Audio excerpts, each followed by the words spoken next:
এই যা, ট্রেন তো চলে গেল। এখন কি করি? আগামীকাল কালী পূজা, যে করেই হোক আজ রাতের মধ্যে আমাকে বাড়ি পৌঁছাতেই হবে, তা না হলে মা বাবা আর দাদু ভীষণ কষ্ট পাবেন যে।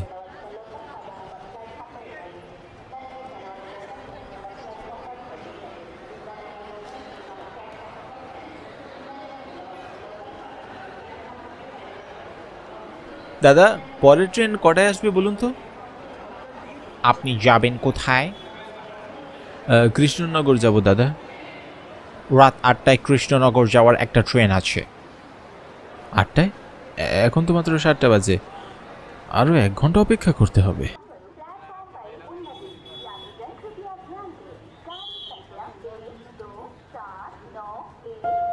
আমি অখিল, কলকাতায় সরকারি চাকরি করি।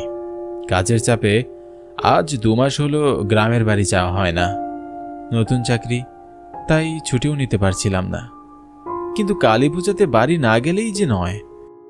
আমি না গেলে দাদু বাড়িতে কুরুক্ষেত্র বাঁধিয়ে ছাড়বেন, তাই তো অফিসের কাজ শেষ করে রওনা দিয়েছি। কিন্তু স্টেশনে পৌঁছাতে একটু দেরি হয়ে গিয়েছে। জানি না বাড়িতে ঠিক কটায় গিয়ে পৌঁছাবো। স্টেশন এক প্রকার ফাঁকা বলা যায়। আমি ছাড়া স্টেশনে আর কোনো যাত্রী ছিল না। হঠাৎ ট্রেনের পোপো শব্দে আমি উঠে দাঁড়ালাম।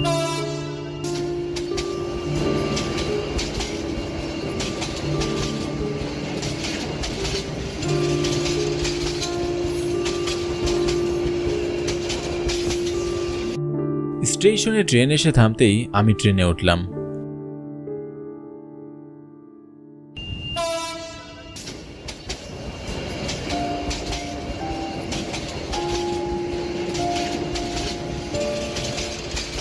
জানালার পাশে একটা সিটে হেলান দিয়ে বসলাম। সারাদিন শরীরের উপর দিয়ে অনেক ধকল গিয়েছে, তাই ক্লান্ত শরীরে আমি কখন যে ঘুমিয়ে পড়েছি বুঝতেই পারলাম না। খুব ভয়ঙ্কর একটা স্বপ্ন দেখে ভয়ে আমি চমকে উঠলাম।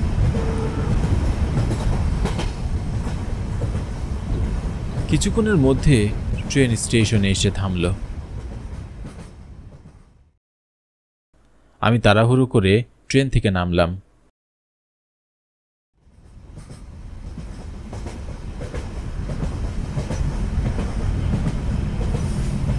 আমি ছাড়া স্টেশনে আর কেউ নামল না। পুরো স্টেশন একেবারে ফাঁকা ছিল। আমি আশেপাশে তাকিয়ে কাউকেই দেখতে পেলাম না, এমনকি রেলওয়েতে কর্মরত কেউ ছিল না। ঘড়ির দিকে তাকিয়ে দেখলাম রাত 10টা বাজে। ভয়ে আমার বুকের ভেতর মোচড় দিয়ে উঠল। আশেপাশে কোনো রিক্সাও ছিল না, তাই পায়ে হেঁটে বাড়ি যাওয়া ছাড়া আর কোনো উপায়ও আমি দেখছি না। কিন্তু পায়ে হেঁটে যাওয়ার কথা ভাবতেই ভয়ে আমার গায়ের পশমগুলো কাটা দিয়ে উঠল। স্টেশন থেকে আমাদের বাড়ি যেতে হলে খেজুরকাঠির শ্মশান পার হয়ে যেতে হয়। সাধারণত রাতের বেলা গ্রামের মানুষজন এই পথ দিয়ে খুব একটা আসা যাওয়া করে না, তাই এই নির্জন রাস্তা দিয়ে যাওয়ার কথা ভেবে আমার খুব ভয় করছিল। আবার এই অন্ধকার রাতে স্টেশনে একা থাকারও আমার সাহস ছিল না। কি করব কিছুই বুঝে উঠতে পারছি না। হঠাৎ কারো গরম নিঃশ্বাস আমার পিঠে পড়তেই আমি চমকে উঠলাম। কে? পিছনে ঘুরে তাকিয়ে কাউকেই দেখতে পেলাম না। আমি ভীষণ অবাক হলাম। স্পষ্ট অনুভব করেছিলাম কারো নিঃশ্বাস আমার পিঠে পড়েছে। ভয়ে ভয়ে সামনের দিকে তাকিয়ে দেখলাম কালো চাদরে মুড়ি দেওয়া একটা লোক আমাদের বাড়ি যাওয়ার রাস্তায় হেঁটে যাচ্ছেন। আমার মনটা খুশিতে ভরে উঠল। আমার মনে থাকা সমস্ত ভয় সংকোচ মুহূর্তের মধ্যে কেটে যায়। শুনছেন? আরে মশাই, আপনাকেই বলছি, একটু দাঁড়ান, আমিও আপনার সাথে যাব। লোকটা আমার চিৎকার শুনেও দাঁড়ালেন না, এমনকি পিছনে একবার ঘুরেও তাকালেন না। আমি লোকটার এমন আচরণে খুব অবাক হলাম। তারপর আমিও লোকটার পিছনে পিছনে হাঁটতে লাগলাম।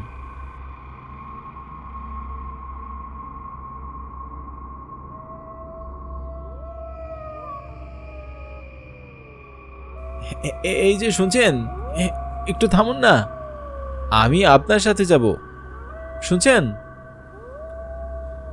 আমি এত ডাকাডাকি করছি কিন্তু লোকটা কিছুতেই থামছেন না। সে খুব তাড়াতাড়ি হাঁটছিল। আমি তার সাথে হেঁটে পেরে উঠছিলাম না। এবার আমার তার আচরণের সন্দেহ হলো। আমাদের গ্রামের কেউ এমন আচরণ করবার কথা নয়। লোকটা আবার চোর নয় তো? এমন কড়া গরমে ভারী চাদর মুড়ি দিয়ে আছে। যে করেই হোক তাকে আমার ধরতে হবে। আমি খুব তাড়াতাড়ি হাঁটা শুরু করলাম। হঠাৎ আমি হোঁচট খেয়ে পড়ে যাই।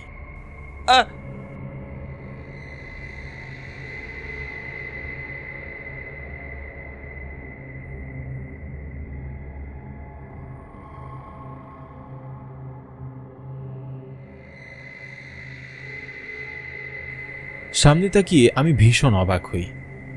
লোকটাকে আমি আর দেখতে পেলাম না। মুহূর্তের মধ্যে লোকটা কোথায় যেন হারিয়ে গেল। আমি আশেপাশে ভালো করে তাকাতে লাগলাম, আর তখনই একটা খেজুর গাছ থেকে ভয় আমার বুকটা কেঁপে উঠল। এখান থেকে শ্মশানের সীমানা শুরু হয়েছে। শ্মশানের আশেপাশে কিছু একটা জঙ্গল হয়ে আছে। আমাবস্যার ঘুটঘুটে অন্ধকার রাতে সেই জঙ্গলকে আরও ভয়ঙ্কর মনে হচ্ছে। সাধারণত আমাদের গ্রামের লোকজন এই পথ দিয়ে দিনের বেলায়ও খুব একটা যাওয়া আসা করে না, আর রাতের বেলা তো যাওয়া আসা করার প্রশ্নই আসে না। কিন্তু এই পথ ছাড়া আমাদের বাড়ি যাওয়ার আর কোনো পথ নেই। ঘুটঘুটে অন্ধকারে ঠিকমতো রাস্তা দেখা যাচ্ছে না।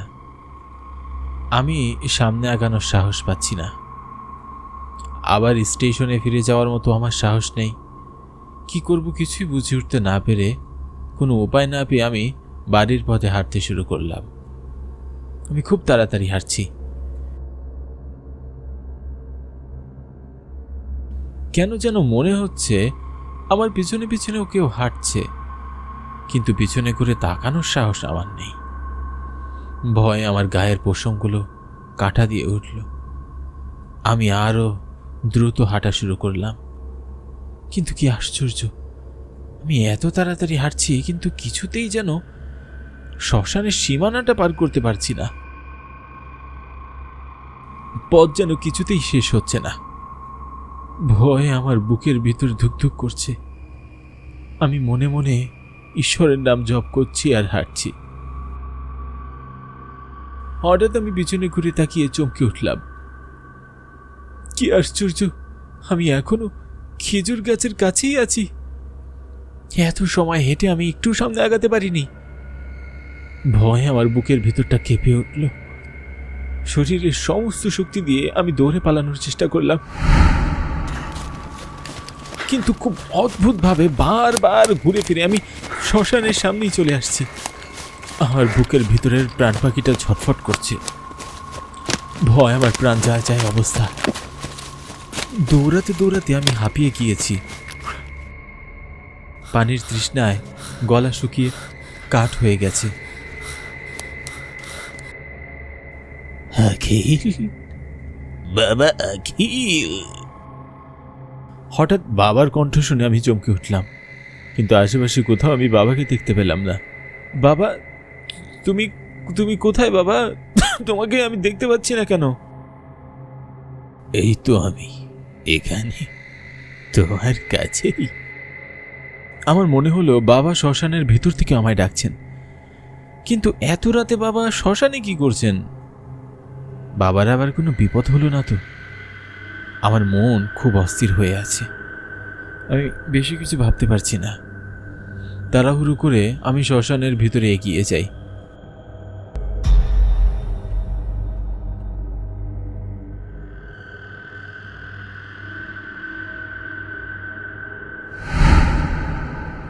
কিন্তু কি আশ্চর্য, আমি ছাড়া শ্মশানের ভিতরে কেউই নেই। এখানে তো আমি কাউকে দেখতে পাচ্ছি না, কিন্তু আমি যে স্পষ্ট শুনেছিলাম বাবা আমায় ডাকছেন। ভয়ে ভয়ে আমার আশেপাশে তাকিয়ে দেখলাম শ্মশানের ভিতরে অনেক খুলি আর কঙ্কাল পড়ে আছে। প্রচন্ড ভয়ে আমার গা কেঁপে উঠল। সেখানে আর এক মুহূর্ত দাঁড়িয়ে থাকার সাহস পেলাম না। তাড়াহুড়ো করে আমি শ্মশান থেকে বেরিয়ে যেতে লাগলাম। আর তখনই কেউ আমার পিছন থেকে ডাকলো আর বলল, চলে যাচ্ছিস? আমি পিছনে ঘুরে তাকিয়ে চমকে উঠলাম। আমি দেখলাম কালো চাদর মুড়ি দেওয়া লোকটা আমার পিছনে দাঁড়িয়ে আছে।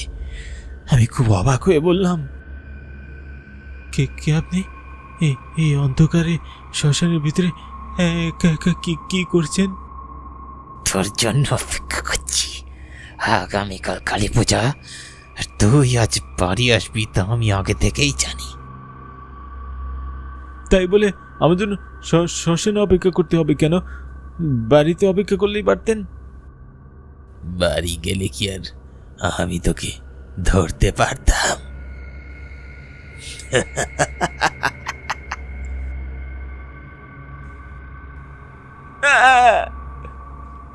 প্রচন্ড ভয়ে আমি নিজের অজান্তেই চিৎকার করে উঠি। আমি দেখলাম লোকটার পরনে ধবধবে সাদা পোশাক, মুখের অর্ধেক অংশ পুরা, এক চোখ দিয়ে গড়িয়ে রক্ত পড়ছে, মুখ দিয়ে লালা ঝরছে, হাতের নখগুলো খুব হিংস্র দেখাচ্ছে। ইনি যে কোনো মানুষ নন, ভয়ঙ্কর একটা প্রেতাত্মা তা বেশ বুঝতে পারছি। ভয়ে আমার চোখ কপালে উঠে যায়, বুকের ভেতরটা পানি শূন্য হয়ে যায়, হাত পা থরথর করে কাঁপতে থাকে। প্রেতাত্মাটা খুব কর্কশভাবে বলে, তোর বাবাকে মেরেছি, এখন তোকে মারবো, তোর পরিবারকে নির্বংশ করে ছাড়বো। প্রেতাত্মাটার হুঙ্কার শুনে আমি আর সেখানে দাঁড়িয়ে থাকার সাহস পেলাম না। প্রচণ্ড ভয় আমি দৌড়ে পালানোর চেষ্টা করলাম। আমি আমার শরীরের সমস্ত শক্তি দিয়ে দৌড়াচ্ছি, কিন্তু খুব আশ্চর্যজনকভাবে বারবার ঘুরে ফিরে আমি প্রেতাত্মাটার সামনেই চলে আসছি, আর প্রেতাত্মাটা খুব ভয়ঙ্কর ভাবে হাসছে। ভয় আমার প্রাণ যায় যায় অবস্থা।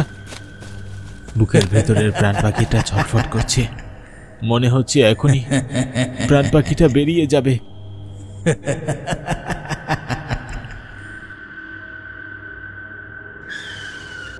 আমি আর এক পাও সামনে এগোতে পারছি না। প্রেতাত্মাটা বিশ্রীভাবে হেসে বলল, কোথায় পালাবি? তোর পালানোর কোনো পথ নেই। আজ এই শ্মশানে আমি তোর প্রাণ নেব। কেন এমন করছো? কেন তুমি আমার প্রাণ কেড়ে নিতে চাইছো? গ্রামের সবাইকে তুমি অতিষ্ঠ করে তুলেছ। তোমার যন্ত্রণায় রাতের বেলা কেউ ঘরের বাইরে বের হওয়ার সাহস পায় না। কেন আমাদের উপর তুমি এমন অত্যাচার করছো? আমরা তোমার কি ক্ষতি করেছি? তুই আমার কোনো ক্ষতি করিসনি, কিন্তু তোর বাবা আমার অনেক ক্ষতি করেছে। তোর বাবা আমার প্রাণ কেড়ে নিয়েছে। এসব কি বলছো তুমি? আমার বাবা এমন কাজ কখনোই করতে পারে না। তোর বাবা এই গ্রামের জমিদার, ওনার যা প্রয়োজন তা তিনি ক্ষমতা প্রয়োগ করে আদায় করে নেন। উনি অন্যায়ভাবে আমার জমির ফসল দখল করে নিতে চেয়েছিল, কিন্তু আমি আমার জমি দিতে রাজি হয়নি। আমি প্রতিবাদ করেছি, তাই একদিন রাতের আধারে তিনি আমার বাড়িতে আবার আগুন জ্বালিয়ে দেন। সেই আগুনে আমি জ্বলে পড়ে ছাই হয়ে যাই। আজ আমি তোর বাবাকে হত্যা করেছি, এখন তোকে হত্যা করে তোর বংশ নির্বংশ করব। না, আমার মেরো না, আমি তোমার কোনো ক্ষতি করিনি। আমার বাবার ভুলে এসেছি, তুমি আমাকে কেন দিতে চাইছো?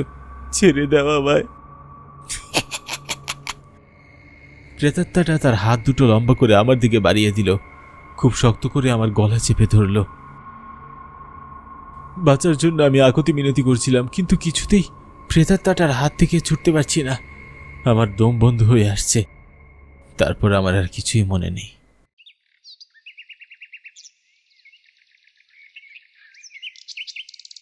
সূর্যের কড়া আলো আমার চোখে পড়তেই আমি জ্ঞান ফিরে পাই।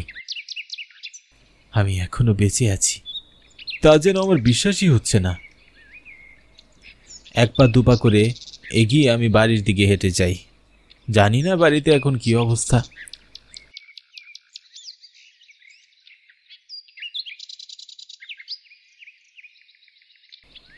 দূর থেকে দেখলাম আমাদের বাড়ির উঠোনে অনেক মানুষ জড়ো হয়ে আছে। আমার বুকের ভেতরটা মোচড় দিয়ে উঠল। গত রাতে প্রেতাত্মাটার কথা বলা মনে পড়ে গেল।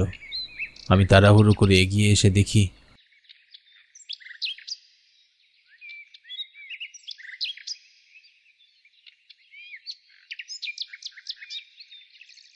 উঠানে আমার বাবার নিথর দেহ পড়ে আছে। দাদু আর মা কান্নায় ভেঙে পড়েছেন।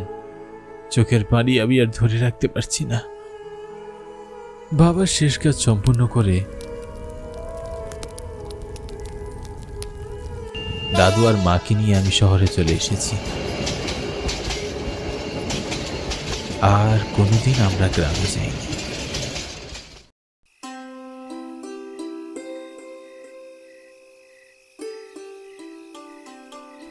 আমি কুশল। আমার পড়াশোনা ইন্টার সেকেন্ড ইয়ার পর্যন্ত স্থগিত হয়ে গেল। হঠাৎ করেই একদিন আমাদের এতিম করে আমার বাবা এই দুনিয়া থেকে বিদায় নিলেন। শেষ চিকিৎসা করার সুযোগও দিলেন না। বাবা মারা যাওয়ার পর পরিবারের হাল ধরার মতো কেউই না থাকায় আমাকেই পরিবারের হাল ধরতে হয়। বর্তমানে মায়ের শরীরও ভালো নেই। বাবা মারা যাওয়ার পর থেকে কেমন জানি নেতিয়ে পড়েছেন মা। আজ এই অসুখ তো কাল আরেকটা অসুখ ধরা পড়ছে। ঠিকভাবে চলতে ফিরতেও পারেন না। টুকটাক যা রান্না করে তা দিয়ে এই দিন পার করতে হয়। পরিবারের আর্থিক অবস্থাও তেমন একটা ভালো না হওয়ায় আমি আমার পড়াশোনা শেষ করতে পারলাম না। বাবার বড় ইচ্ছা ছিল আমাকে মস্ত বড় অফিসার বানাবেন। হয়তো পরিস্থিতির চাপে তার ইচ্ছেটা আর ছেলে হিসাবে আমি আর পূরণ করতে পারলাম না। তবে এই নিয়ে আমার কোনো আফসোস নেই, কেননা মায়ের দিনকাল যা যাচ্ছে, এই মুহূর্তে আমি যদি পরিবারের হাল না ধরি তাহলে পরিবারটি অকালেই ভেসে যাবে। আমার ছোট্ট একটি ভাই আছে, সেই না হয় বাবার ইচ্ছাটা পূরণ করবে। বাবা মারা যাওয়ার পর আমাদের ছোট্ট জমিতে আমি চাষ করি। বাবা থাকাকালীন কোনোদিন জমিতে হাতও দিতে দেননি। চাষাবাদের তেমন কিছুই বুঝি না। তবে গ্রামের চাচারা আমাকে চাষাবাদের কাজে অনেকেই সাহায্য করে। তারা না থাকলে আমি হয়তো জমিতে ফসলই ফলাতে পারতাম না। তাদের প্রতি আমি চিরকৃতজ্ঞ। এই বাবা মারা ছেলের জন্য তারা অনেকই করেছেন। সারাদিন জমির চাষাবাদ করে এই রাতে বাড়ি ফিরছি। রাতের আকাশ থেকে মনে হচ্ছে বেশ ভালোই রাত হয়েছে। জানি না মা আর ভাই কি করছে, হয়তো ঘুমিয়ে পড়েছে। আজকে বেশ দেরি হয়ে গেল। অযথা এই অসুস্থ শরীর নিয়ে আবার মাকে কষ্ট করে উঠতে হবে।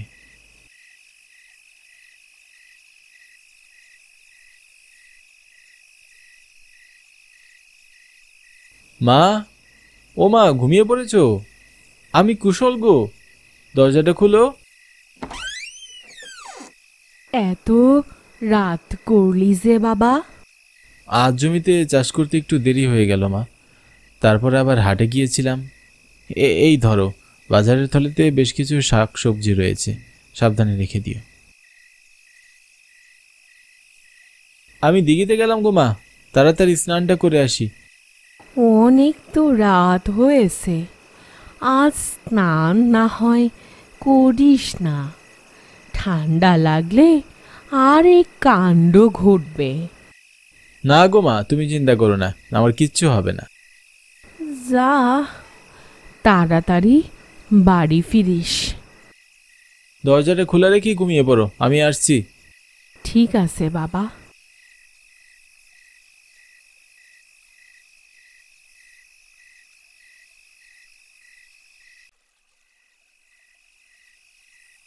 বাড়িতে যে একটি পানির কল বসাবো তারও সামর্থ্য নেই। স্নান করার জন্য এই দিঘিটি একমাত্র ভরসা আমাদের।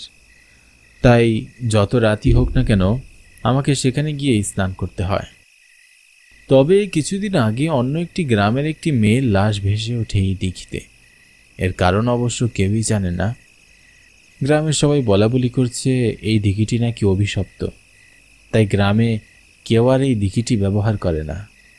কিন্তু আমাদের মতো গরিব মানুষদের আর উপায় কোথায়? আমাদের যে এই দিঘিতেই একমাত্র ভরসা। 3-4 দিন হয়ে গেল এই দিঘিতে আমি অদ্ভুত কিছু লক্ষ্য করিনি। তবে আজ কেন জানি হঠাৎ করে কথাটি মনে পড়ল। কেন মনে পড়ল জানি না, তবে কথাটি মনে পড়ায় মনের ভিতরটা অস্থির হয়ে গেল। সেই ছোট্টবেলা থেকে রাত বিরেতে এই দিঘিতে স্নান করছি, কখনো এমন অনুভূতি হয়নি। কিন্তু আজ যেন মনের ভিতর কিছু লুকায়িত ভয় কাজ করছে। পরিবেশকে বেশ ভালোভাবে লক্ষ্য করলে দেখা যাবে আমার মতো পরিবেশটিও যেন ভয় পাচ্ছে কিছু নিয়ে। আকাশ ভারী হয়ে রয়েছে।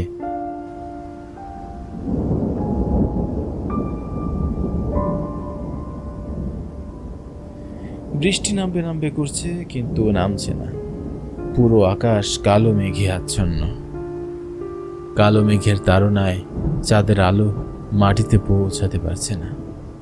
অন্যান্য দিন শিয়াল আর ব্যাঙের ডাকে কান দুটো অতিষ্ঠ হয়ে পড়ে, তবে আজ এত রাত হলো, তারপরও একটি শব্দ শুনলাম না। মনে হচ্ছে তারাও বুঝি ভয়ে লুকিয়ে পড়েছে। আজ আর নিজ বাসস্থান থেকে তারা বের হবে না। ঝিঝি পোকাগুলোও আজ আর নেই। হঠাৎ করেই দমকা হাওয়ার স্রোত বয়ে যাচ্ছে বারবার। বাতাসের তাড়নায় যেন এক ধাক্কায় উড়িয়ে নিয়ে যাবে বহুদূর আকাশে। কিছুক্ষণ পর দিঘির কাছে আসতে মনের ভিতর সেই আতঙ্ক আরও বাড়ল। এক মুহূর্তে মনে হলো আজ আর স্নান না করি, কিন্তু এই ঘাম ঝরা অক্লান্তি ঝরা শরীরের রাতে তো ঘুমাতেই পারবো না। তাই বেশি কিছু না ভেবে পানিতে নেমে পড়লাম।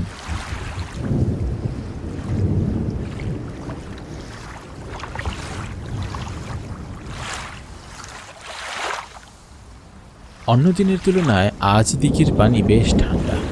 হিমশীতল ঠান্ডা পানিতে যেন পুরো শরীর বরফ হয়ে গেল। যা ঠান্ডা পানি, আজ আর বেশি স্নান করলে নির্ঘাত 7 দিনের জ্বরে বিছানায় পড়ে থাকতে হবে। আমি আর বেশি দেরি করলাম না, তাড়াতাড়ি করে এক ডুব দিলাম দিঘিতে।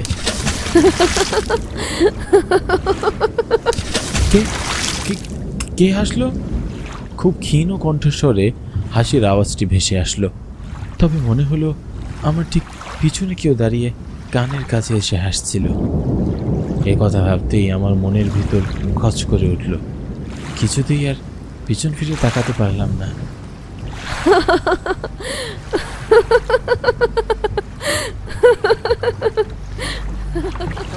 আবারও সেই হাসির প্রতিধ্বনি, তবে এবারে আর ধীরে নয়, জোরে জোরে হাসছে। মনে হচ্ছে আমার ঠিক কানের পাশে ক্রমাগত হেসেই যাচ্ছে। এবার আমি কি করব আর বুঝে উঠতে পারলাম না। বুকে একরাশ সাহস নিয়ে পিছনে ফিরে তাকালাম। পিছনে তাকাতেই আমার চোখ কপালে উঠে গেল। পরনে সাদা শাড়ি, মুখে পোড়া আর চোখে প্রতিশোধের আগুন জ্বলজ্বল করা একটি মেয়ে দাঁড়িয়ে আছে আমার পাশেই। মেয়ে বললে ভুল হবে, যেন এক অশরীরীর আত্মা। কে? আমি কে তা জেনে তুই কি করবি? আমাকে ছেড়ে দাও, আমি তোমার কি ক্ষতি করেছি? ছেড়ে দাও আমাকে।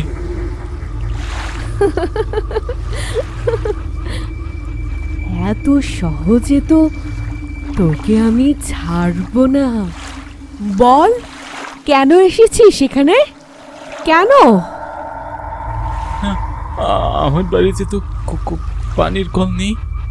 সারাদিন জমিতে চাষাবাদ করে এই ক্লান্ত শরীরটাকে একটু স্বস্তি দিতে এখানে এসেছি স্নান করতে। তবে আর কোনোদিন আসবো না। দয়া করে আমাকে বেরো না, তাহলে যে আমার মা আর ভাইকে না খেয়ে মরতে হবে। মা ভাইয়ের প্রতি খুব দরদ তোদের, তাই না?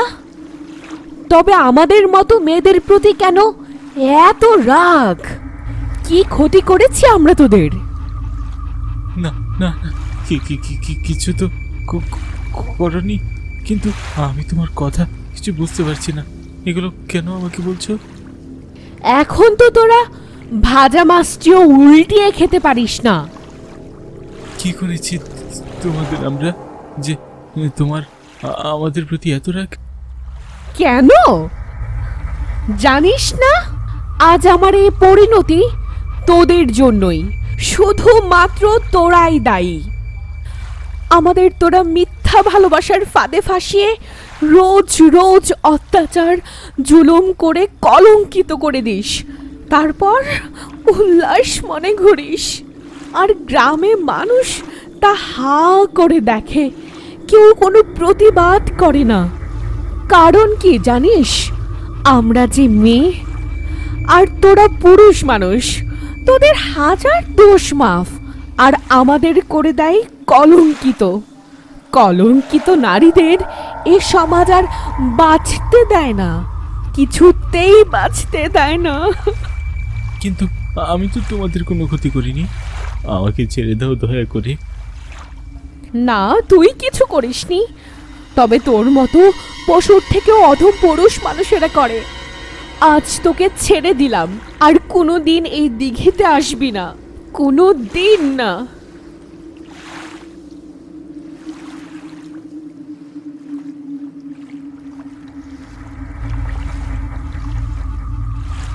মেয়েটির কথা শুনে তার প্রতি ভীষণ মায়া হলো।